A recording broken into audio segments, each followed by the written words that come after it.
അവർ ministries Christian media centre സമർപ്പിക്കുന്ന സ്വർഗസുധ പ്രോഗ്രാമിലേക്ക് നിങ്ങൾക്കേവർക്കും യേശുക്രിസ്തുവിന്റെ ധന്യനാമത്തിൽ സ്നേഹവന്ദനം. ധ്യാനവചസ്, ദൈവസംഗീതം, സുബിൻസ് കൗൺസിലിംഗ് ടോക്ക്, കുട്ടിയോളും ഞാനും, ദൈവസന്നിധി തുടങ്ങി 5 സെഗ്മെന്റുകൾ കോർത്തിണക്കി നിങ്ങൾക്കായി ഞങ്ങൾ സമർപ്പിക്കുന്ന പ്രോഗ്രാമാണ് സ്വർഗസുധ. കഴിഞ്ഞ എപ്പിസോഡ് നിങ്ങൾക്കേവർക്കും അനുഗ്രഹമായി എന്ന് കരുതുന്നു. അധികം മുഖവുര ഒന്നും കൂടാതെ തന്നെ ഈ എപ്പിസോഡിലേക്ക് നമുക്ക് പ്രവേശിക്കാം. ആദ്യ സെഗ്മെന്റ് ധ്യാനവചസിലൂടെ വളരെ ശ്രദ്ധയോടെ നമുക്ക് വചനം കേൾക്കാം.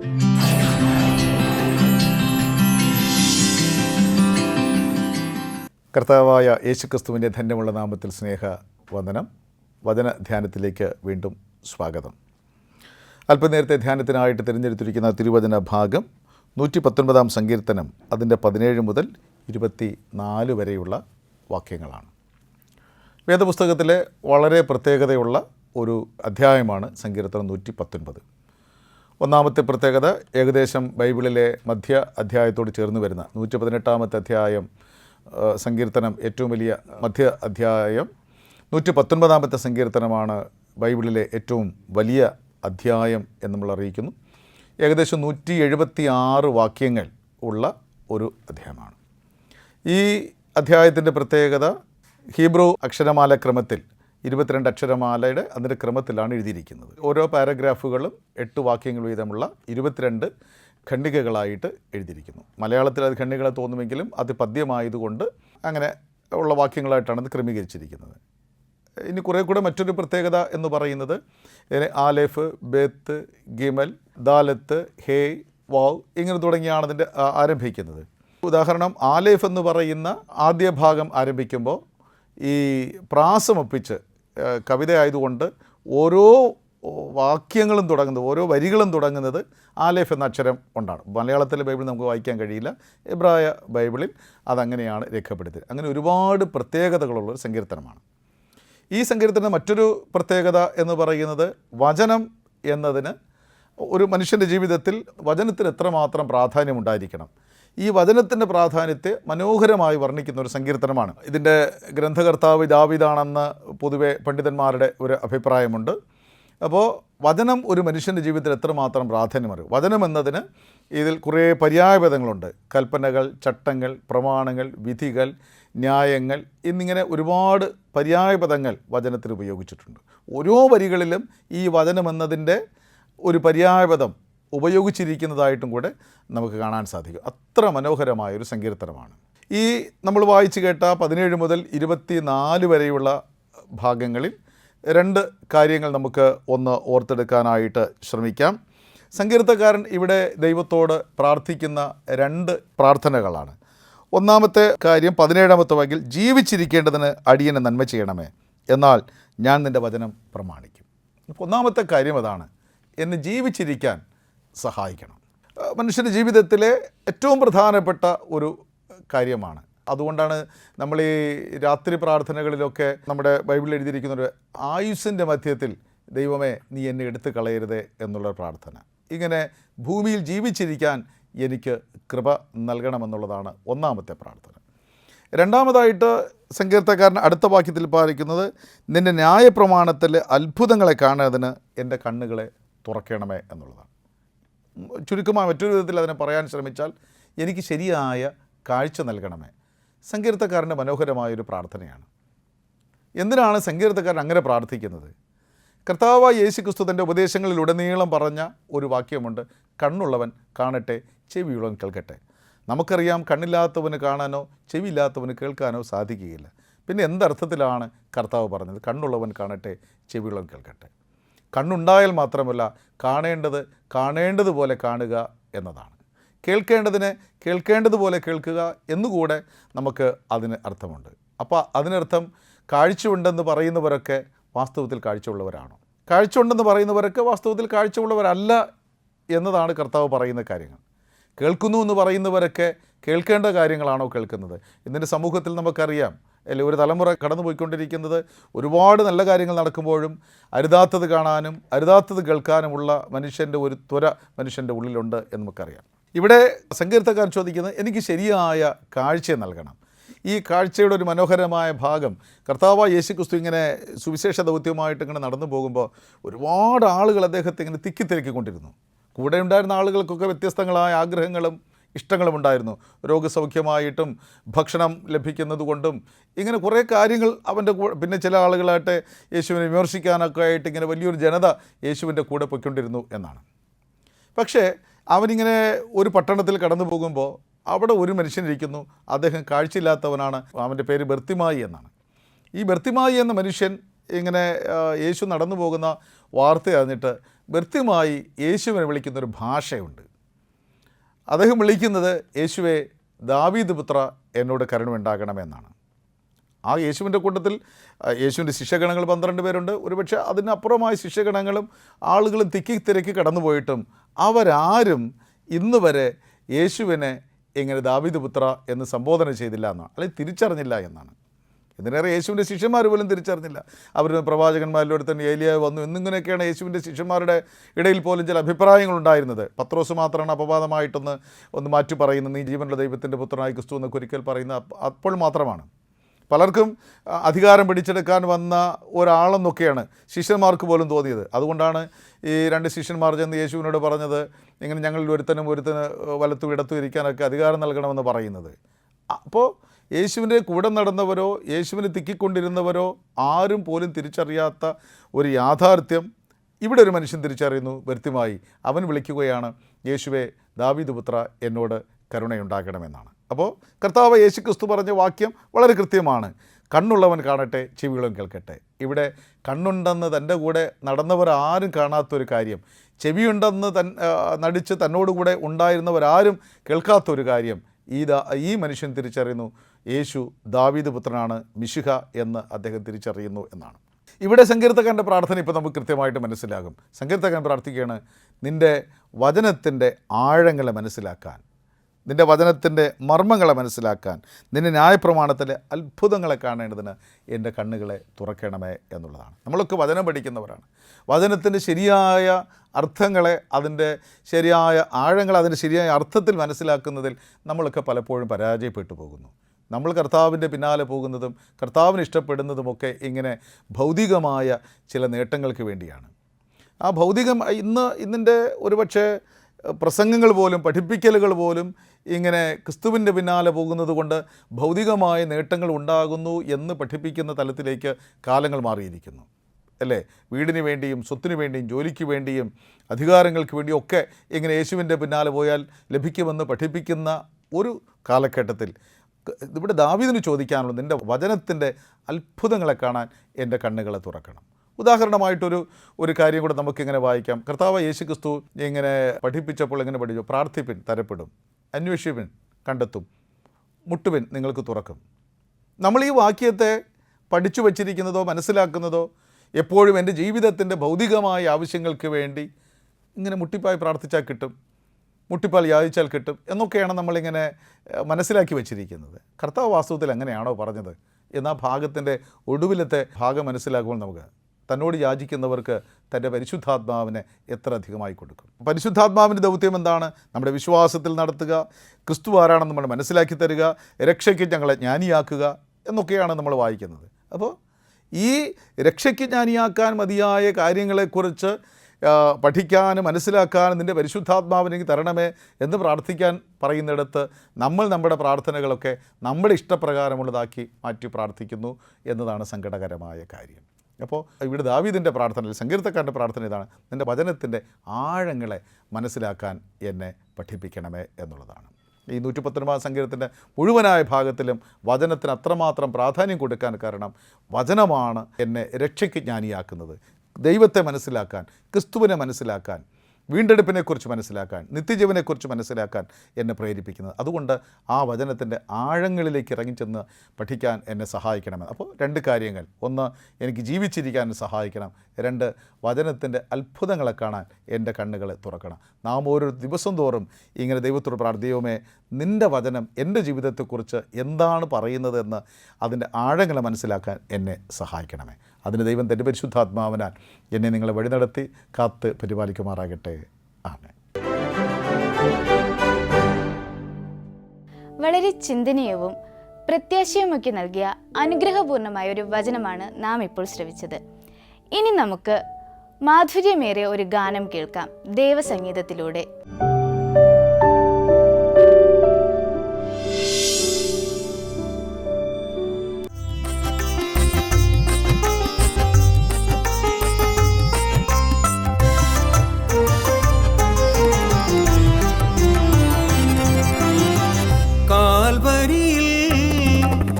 മരക്കുരിശിൽ കാരുണ്യനാഥൻ തൂങ്ങിടുന്നു. കാൽവരിയിൽ മരക്കുരിശിൽ കാരുണ്യനാഥൻ തൂങ്ങിടുന്നു. പാരിന്റെ പാപങ്ങൾ ചുമന്നൊഴിപ്പാൻ പാപമില്ലാത്തവൻ ക്രൂശിതനായി. പാരിന്റെ പാപങ്ങൾ ചുമന്നൊഴിപ്പാൻ പാപമില്ലാത്തവൻ ക്രൂശിതനായി. പാപികൾക്കായി ജീവൻ നൽകിടുന്നു. കാൽവരിയിൽ മരക്കുരിശിൽ കാരുണ്യനാഥൻ തൂങ്ങിടുന്നു.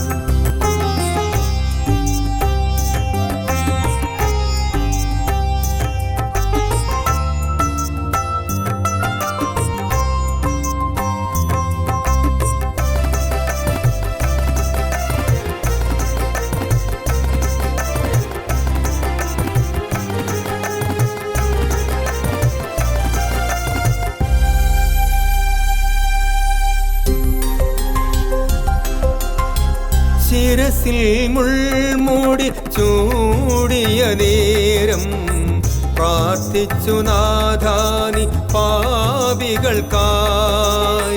ശിരസിൽ മുൾമൂടി ചൂടിയ നേരം പ്രാർത്ഥിച്ചു നാഥാനി പാപികൾക്കായി. പരമപിതാവേ ക്ഷമിക്കണമേ, ഇവർ ചെയ്യുന്നതെന്തെന്നും അറിയുന്നില്ല. പരമപിതാവേ ക്ഷമിക്കണമേ, ഇവർ ചെയ്യുന്നതെന്തെന്നും അറിയുന്നില്ല. പറുദീസയും നൽകി കള്ളനു നീ. കാൽവരിയിൽ മരക്കുരിശിൽ കാരുണ്യനാഥൻ തൂങ്ങിടുന്നു.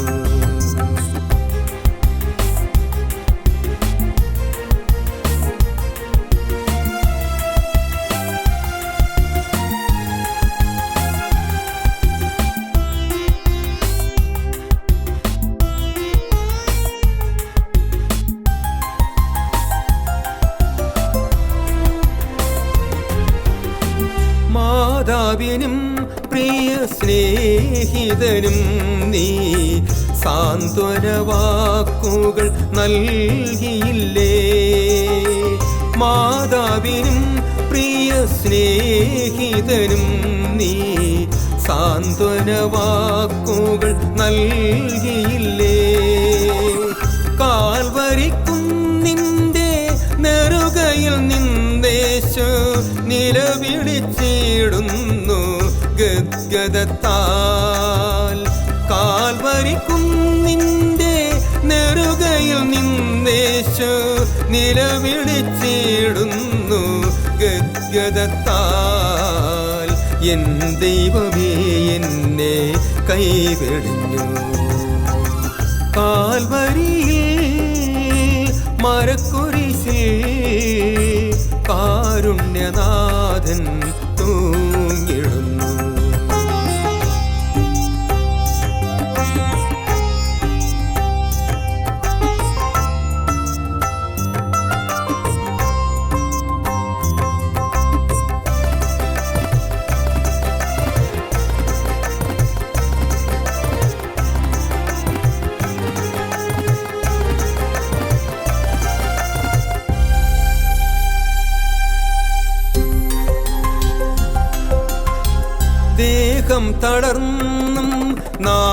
നാവും വരണ്ടും ദാഹജലത്തിനായി കേണിടുമ്പോ ദേഹം തളർന്നും നാവും വരണ്ടും ദാഹജലത്തിനായി കേണിടുമ്പോ കൈപ്പുനീരല്ലയോ കുടിച്ചു എന്നാധാനി നിവൃത്തിയായെന്നോതി കാൽവരിയിൽ കൈപ്പുനീരല്ലയോ കുടിച്ചു എന്നാധാനി നിവൃത്തിയായെന്നോതി കാൽവരിയിൽ ആത്മാവിനെ വേഗം ഏൽപ്പിച്ചു നീ കാൽവരിയിൽ മരക്കുരിശിൽ കാരുണ്യനാഥൻ തൂങ്ങിടുന്നു. നമുക്ക് അടുത്ത സെഗ്മെന്റിലേക്ക് പോകാം. നാം എല്ലാവരും വളരെ ശ്രദ്ധയോടെ കേൾക്കേണ്ട ഒരു സെഗ്മെന്റാണിത്. നമ്മുടെ ജീവിതത്തിൽ നാം പ്രാവർത്തികമാക്കേണ്ട കാര്യങ്ങൾ നമുക്ക് സുബിൻസ് കൗൺസിലിംഗ് ടോക്കിലൂടെ കേൾക്കാം.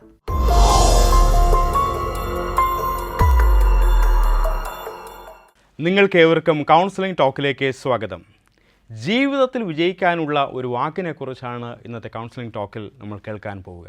ജീവിതത്തിൽ വിജയിക്കുവാൻ സഹായിക്കുന്ന ഒരു മാന്ത്രിക വാക്ക്. ജീവിതത്തിൽ വളർന്ന എല്ലാവരും, ജീവിതത്തിൽ കൈവരിച്ച എല്ലാവരും ആ വാക്ക് അവരുടെ ജീവിതത്തിൻ്റെ ഭാഗമാക്കിയിട്ടുണ്ട്. എന്താണ് ആ വാക്ക് എന്ന് പറഞ്ഞാൽ ചോദിക്കുക. ആസ്ക്, ചോദിക്കുക. നിങ്ങൾക്ക് ആവശ്യമുള്ള കാര്യങ്ങളെ നിങ്ങൾ ചോദിക്കുക. 4 കാര്യങ്ങളാണ് ചോദിക്കുക. 4 കാര്യങ്ങൾ. നമുക്കറിയാം, യാചിപ്പിൻ എന്നാൽ നിങ്ങൾ കിട്ടും എന്നുള്ള വാക്യം നമുക്ക് വളരെ പരിചിതമാണ്.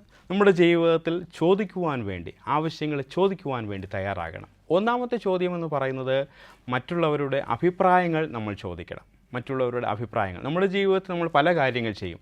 ആ കാര്യം നന്നാകാനും സാധ്യതയുണ്ട്, പാളിപ്പോകാൻ സാധ്യതയുണ്ട്, അല്ലെങ്കിൽ ഒരു ഇമ്പാക്റ്റ് ഉണ്ടാക്കാതെ, അല്ലെങ്കിൽ ഒരു സ്വാധീനം ഉണ്ടാക്കാതെ അങ്ങനെ നിന്ന് പോകാനും സാധ്യതയുണ്ട്.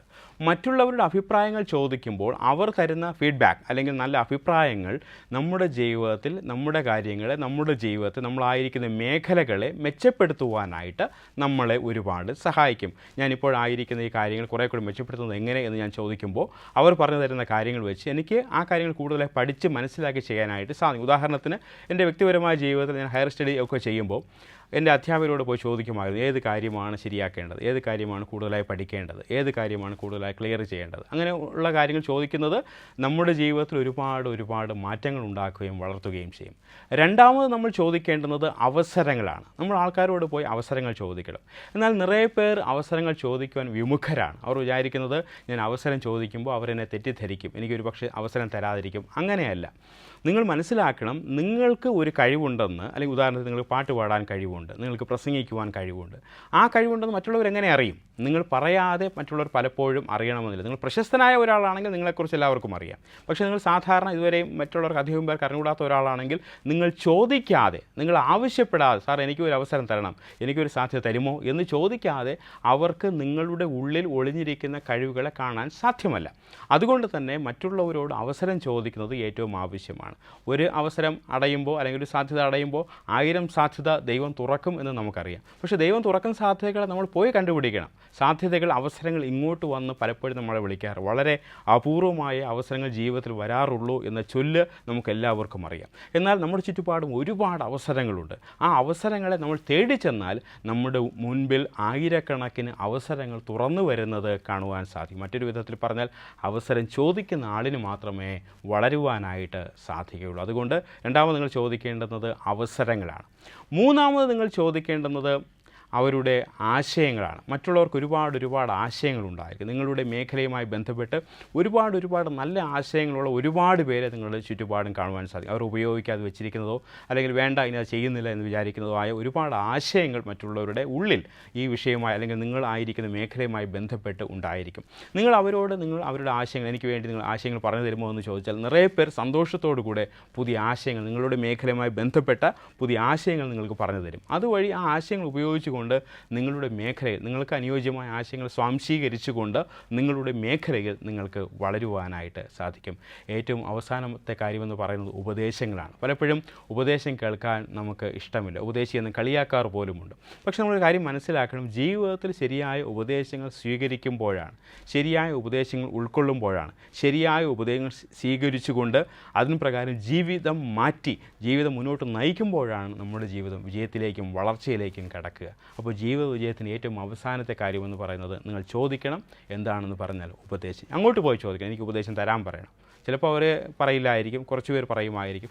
എന്തായിരുന്നാലും നല്ല നല്ല ഉപദേശത്തിന് മറ്റൊരു ഇടം എന്ന് പറയുന്നത് പുസ്തകങ്ങളാണ്, അല്ലെങ്കിൽ അതുപോലുള്ള യൂട്യൂബോ അതുപോലുള്ള ഒരുപാട് ഇടങ്ങളിൽ നിങ്ങൾക്ക് പുതിയ പുതിയ ഉപദേശങ്ങളും ആശയങ്ങളും കിട്ടും. അവിടെ എല്ലാം പോയി ചോദിക്കുക, അന്വേഷിക്കുക, കണ്ടുപിടിക്കുക, ആൾക്കാരോട് ചോദിക്കുക. അനുഭവമുള്ള, ജീവിതത്തിൽ പരിചയമുള്ള, നിങ്ങളുടെ മേഖലകൾ നല്ല താലന്തുള്ള, അറിവുള്ള ആൾക്കാരോടൊക്കെ പോയി ഉപദേശങ്ങൾ ചോദിക്കുക. അതൊക്കെ നിങ്ങളെ ഒരുപാട് സഹായിക്കും. ഇങ്ങനെ ചോദിക്കുമ്പോൾ ശരിയായ കാര്യങ്ങൾ, ഈ 4 കാര്യങ്ങൾ നിങ്ങളുടെ ജീവിതത്തിൽ ചോദിക്കുകയാണെങ്കിൽ നിങ്ങളുടെ ജീവിതത്തിൽ തീർച്ചയായിട്ടും വിജയമുണ്ടാകും. ഈ മാന്ത്രവാക്ക് ഒരിക്കലും മറക്കരുത്. ചോദിക്കുക. ഈ ടോക്ക് നിങ്ങൾക്ക് ഇഷ്ടപ്പെട്ടുവെങ്കിൽ ഞങ്ങൾക്ക് എഴുതുക. മറ്റൊരു നല്ല വീഡിയോയുമായിട്ട് നമുക്ക് വീണ്ടും കാണാം. Thank you. വളരെ മനോഹരമായ ടോക്ക്. നാം എല്ലാവരും ഇത് മനസ്സിലാക്കി നമ്മുടെ ജീവിതത്തിൽ അപ്ലൈ ചെയ്യുവാൻ ശ്രമിക്കുക. ഇനി നമ്മുടെ കൊച്ചു കൂട്ടുകാർ കാത്തിരുന്ന സമയം എത്തിയിരിക്കുകയാണ്. ഇതുവരെ കേട്ട പാട്ടും മെസ്സേജും കൗൺസിലിംഗ് ടോക്കുമെല്ലാം നിങ്ങൾക്ക് ഏവർക്കും മനസ്സിലായെന്ന് വിശ്വസിക്കുന്നു. അടുത്തതായി നിങ്ങളുടെ സെഗ്മെന്റ് കുട്ടികളും ഞാനും. എല്ലാവരും ശ്രദ്ധിച്ചിരിക്കണേ.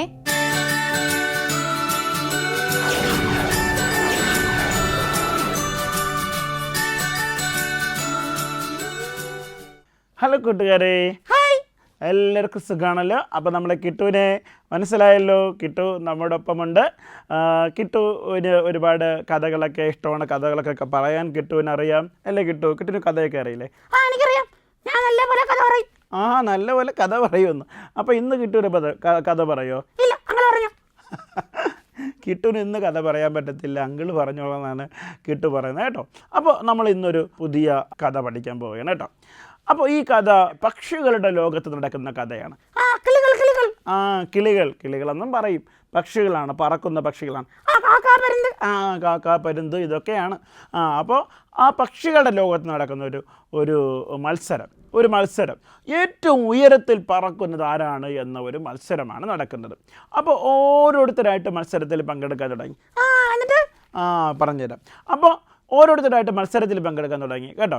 അപ്പോൾ ആദ്യം ഒരു കാക്ക പറന്ന് ഉയരത്തിൽ പോയിട്ട് ചൂട് തട്ടിയപ്പോൾ കാക്ക തിരികെ പോന്നു. ആ കാക്ക വിചാരിച്ചു, ഇത്രയും ഉയരത്തിൽ ഞാൻ പറന്നു, ഇനി എന്നെക്കാൾ ഉയരത്തിൽ ആരെ പറക്കുമെന്ന് കാണണം. അപ്പോഴാണ് ഒരു പ്രാവ്, എന്താണ് പ്രാവ് ഇങ്ങനെ അതിനേക്കാളും ഉയരത്തിൽ കുറേ സമയം പറന്നു നിന്നു. എന്നിട്ട് പ്രാവ് താഴേക്ക് വന്നു. അപ്പോൾ പ്രാവ് കരുതി കാക്കയെ ഞാൻ തോൽപ്പിച്ചു. കാക്ക വളരെയേറെ വിഷമമായി. കാക്കയെക്കാളും ഉയരത്തിൽ പ്രാവ് പറന്നു. അപ്പോൾ പ്രാവ് കരുതി എന്നെക്കാളും ഉയരത്തിൽ ഇനി ആരും പറക്കുകയില്ല. അങ്ങനെ ഓരോ പക്ഷികളും പറക്കാൻ തുടങ്ങി. അവസാനം എന്തെന്നറിയാമോ? ഒരു പരുന്ത് വന്നു. പരുന്ത് പറക്കാൻ തുടങ്ങി. നമുക്കറിയാം അല്ലേ, പരുന്ത് എത്ര ഉയരത്തിൽ പറക്കും? നല്ല ഉയരത്തിൽ പറക്കും പരുന്ത്. അപ്പോൾ പരുന്ത് നല്ല ഉയരത്തിൽ, എല്ലാ പക്ഷികളെക്കാളും ഉയരത്തിൽ പറക്കാൻ തുടങ്ങി. ഉയരത്തിൽ പറന്നെത്തിയപ്പോൾ പരുന്ത് അവിടെ നിന്നുകൊണ്ട് വിളിച്ചു പറഞ്ഞു, ഇതാ ഞാൻ തന്നെ ജയിച്ചു എന്ന് ഉറക്കെ വിളിച്ചു പറയാൻ, സന്തോഷത്തോടെ വിളിച്ചു പറയാൻ തുടങ്ങി. അപ്പോഴാണ് ആ പരുന്തിൻ്റെ ചിറകിൻ്റെ മുകളിൽ നിന്ന് ഒരാൾ എന്തോ ഒരെണ്ണം പറന്നു പോകുന്നു. നോക്കിയപ്പോൾ ഒരു കുഞ്ഞു കുരുവി എന്തെന്നറിയാമോ? ഈ പരുന്തിൻ്റെ ചിറകിൽ കയറി ഒളിച്ചിരുന്നു. എന്നിട്ട് പറഞ്ഞു. അപ്പോൾ ഈ പരുന്തിൻ്റെ ചിറകിൽ ഈ കുഞ്ഞു കുരുവി ഒളിച്ചിരുന്നിട്ട് ആ കുഞ്ഞു കുരുവി ഏറ്റവും ഉയരത്തിൽ പരുന്തെത്തിയപ്പോൾ പരുന്തിൻ്റെ ചിറകിൻ്റെ ഇടയിൽ നിന്നും ഉയരത്തിലേക്ക് പറഞ്ഞിട്ട് പറഞ്ഞു, ഞാനാണ് ജയിച്ചത് എന്ന് പറഞ്ഞു. അപ്പോൾ എല്ലാവരും കൈയടിക്കാൻ തുടങ്ങി. എന്നിട്ട് താഴെ വന്നു. താഴെ വിധി എഴുതാനായിട്ട് ഒരാൾ 1-2 പേര് ഇരിപ്പുണ്ട് കേട്ടോ, ജഡ്ജായിട്ട്. നമ്മൾ പാട്ട് പാടുമ്പോഴൊക്കെ ജഡ്ജായിട്ടിരിക്കും. പറഞ്ഞുതരാം. അപ്പോൾ ജഡ്ജ് 2 പേരുണ്ടായിരുന്നു കേട്ടോ. അപ്പോൾ അവരെങ്ങനെ വിധി എഴുതി. ഏറ്റവും ഉയരത്തിൽ പറന്നത് കുരുവിയാണ്. എല്ലാവരും കൈയടിച്ചു. ശരിയാണല്ലോ, പരുന്തിൻ്റെ ചിറകിൻ്റെ മുകളിലിരുന്നാ പറഞ്ഞത്. അപ്പോൾ ഏറ്റവും ഉയരത്തിൽ കുരുവിയാണ് പറഞ്ഞത്. പക്ഷേ വിധികർത്താക്കൾ പറഞ്ഞു, ജയിച്ചത് പരുന്താണ്. പറഞ്ഞുതരാം. പരുന്താണ് ജയിച്ചതെന്ന് പറഞ്ഞു. പരുന്ത് വിജയിയായിട്ട് പ്രഖ്യാപിക്കാൻ 2 കാരണങ്ങൾ അവർ പറഞ്ഞു. ഒന്നെന്താണെന്നറിയാമോ? ഒന്ന്, സ്വന്തം പരിശ്രമത്താൽ അവൻ ഏറ്റവും ഉയരത്തിലെത്തി എന്നുള്ളതാണ് ഒന്നാമത്തെ കാര്യം. സ്വന്തം പരിശ്രമം കൊണ്ട് ഏറ്റവും ഉയരത്തിലെത്തി. നമുക്കറിയാം, കുരുവി സ്വന്തം പരിശ്രമം കൊണ്ടല്ല. കുരുവി എന്ത് ചെയ്തു? ചിറകിൻ്റെ ഇടയിൽ കയറി ഒളിച്ചിരുന്നു. പരുന്തിൻ്റെ ചിറകിൻ്റെ ഇടയിൽ ഒളിച്ചിരുന്നിട്ടാണ് മുകളിലെത്തിക്കഴിഞ്ഞപ്പോൾ പറന്നത്, അല്ലേ? അപ്പോൾ സ്വന്തം പരിശ്രമം കൊണ്ടല്ല. അപ്പോൾ പരുന്ത് സ്വന്തം പരിശ്രമം കൊണ്ട് ഉയരത്തിലെത്തി. രണ്ടാമത്തെ കാര്യം, മറ്റൊരാളെ ഉയരത്തിലെത്തിക്കുകയും ചെയ്തു എന്നുള്ളതാണ്. മറ്റൊരാളെ ഉയരത്തിലെത്തിക്കുകയും ചെയ്തു. അപ്പോൾ ഇതാണ് പരുന്ത് വിജയിയായി തീരാൻ തക്കവണ്ണം കാരണമായി തീർന്നത്. അപ്പോൾ കൂട്ടുകാരെ, നമ്മൾ മനസ്സിലാക്കുന്നൊരു കാര്യം, നമ്മൾ സ്വന്തം പരിശ്രമം കൊണ്ട് ഉയരങ്ങളിലെത്തണം, അല്ലേ? ശരിയാ. മറ്റാരിൽ നിന്നും നമ്മൾ കട്ടെടുക്കുന്നതോ അപഹരിക്കുന്നതോ മോഷ്ടിക്കുന്നതോ അല്ല നമ്മളെ നല്ലവരാക്കി മാറ്റുന്നത്. നമ്മൾ സ്വന്തം പരിശ്രമം കൊണ്ട് ഉയരത്തിലെത്തണം. ഒപ്പം മറ്റുള്ളവരെ ഉയരത്തിലെത്തിക്കാൻ സഹായിക്കുകയും വേണം എന്നുള്ളതാണ്, അല്ലേ? നമ്മളെല്ലാം സ്കൂളിൽ പഠിക്കുന്നവരാണ്. നമ്മളൊരു ദിവസം പഠിക്കുന്ന കാര്യങ്ങൾ നമ്മുടെ ക്ലാസ്സിലെ കൂട്ടുകാരൻ വന്നില്ലെങ്കിൽ, കൂട്ടുകാരി വന്നില്ലെങ്കിൽ, നാളെ അവൻ വരുമ്പോൾ അവനൊന്ന് പറഞ്ഞു കൊടുക്കാനുള്ള മനസ്സ് നമുക്കുണ്ടാകണം, അല്ലേ? അവരെയും പഠിപ്പിക്കുവാനായിട്ട്, അറിവ് പകർന്നു കൊടുക്കാനായിട്ട് നമുക്ക് കഴിയണം. നമ്മുടെയൊക്കെ പഠിപ്പിക്കുന്ന അധ്യാപകർ അവർ നല്ലതായിട്ട് പഠിച്ചതുകൊണ്ടാണ്, പഠിച്ച് വിജയം നേടിയതുകൊണ്ടാണ് അവർ ഇന്ന് നമ്മളെ പഠിപ്പിക്കുന്നത്. അപ്പോൾ അവർ സ്വന്തം പരിശ്രമം കൊണ്ട് ഉയരത്തിലെത്തിയവരാണ്, നമ്മളെ ഉയരത്തിലെത്താൻ സഹായിക്കുന്നവരുമാണ്. അപ്പോൾ അതുപോലെ നമ്മൾ ഉയരത്തിലെത്തുക, ഒപ്പം മറ്റുള്ളവരെ ഉയരത്തിലെത്തിക്കാൻ സഹായിക്കുക. നമുക്ക് വേദപുസ്തകത്തിലൊരു വാക്യമുണ്ട്, നിന്നെപ്പോലെ തന്നെ നിൻ്റെ അയൽക്കാരനെയും സ്നേഹിക്കുക. യേശു കർത്താവ് പറഞ്ഞതാണ് കേട്ടോ. അത് ഇന്നത്തെ ചോദ്യം അതാണ്. ഏത് പുസ്തകം, ഏത് അധ്യായം, എത്രാമത്തെ വാക്യം കണ്ടുപിടിച്ച് എഴുതി അറിയിക്കുക. സമ്മാനമുണ്ട്. അപ്പോൾ ചോദ്യം ഇതാണ്, നിന്നെപ്പോലെ നിൻ്റെ അയൽക്കാരനെയും സ്നേഹിക്കുക. ഓക്കെ, അപ്പോൾ കണ്ടെത്തി എഴുതണം. അതുവരെ നമുക്ക് പിന്നെ കാണാം. Okay, bye bye. കൊച്ചു കുട്ടികൾക്ക് എല്ലാവർക്കും ഇന്നത്തെ ബൈബിൾ ഭാഗം മനസ്സിലായോ? അങ്കിൾ നമ്മളോട് ചോദിച്ച ചോദ്യം മനസ്സിലായോ? മനസ്സിലായെങ്കിൽ നിങ്ങളുടെ ഉത്തരം ഞങ്ങൾക്ക് അറിയിക്കുക.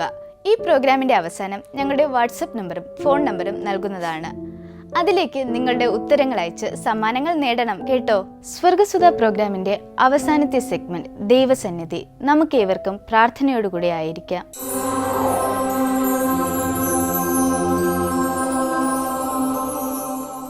പ്രാർത്ഥിക്കാം. പരിശുദ്ധനീതിമാനുമായിരിക്കുന്ന ഞങ്ങളുടെ സ്വർഗീയ നല്ല കർത്താവേ, അനുഗ്രഹിക്കപ്പെട്ട നല്ല സമയത്തിനായി സ്തുതിക്കുന്നു. രോഗാവസ്ഥയിൽ ആയിരിക്കുന്ന പ്രിയപ്പെട്ടവരെ ഞങ്ങൾ സമർപ്പിക്കുകയാണ്.